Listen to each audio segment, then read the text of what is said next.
guys, today we're gonna go over how to properly do step lunges. So this is what the exercise looks like.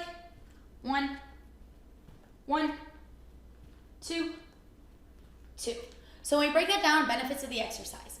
We are building strength through the lower body, specifically quads, hamstrings, and glutes. We are gonna start in what we call our beginning position, which just means that the feet are under the hips and we're nice and square. From here, we're gonna take a big step out and we're gonna drop the back knee to 90 degrees.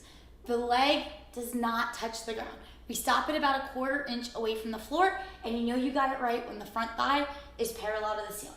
Pushing off the front heel to help fire and engage more through the glutes, we return to our starting position and simply repeat on the other side.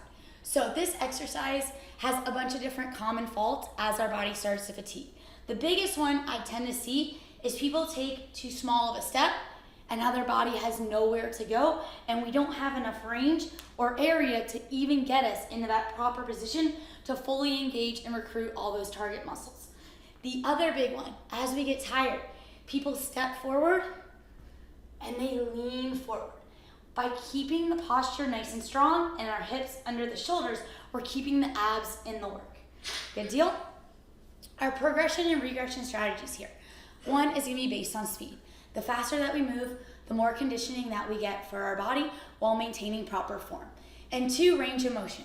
So as we step out, the lower that we can get in the legs, the more that we're gonna load, the fitter and faster we're gonna become, right?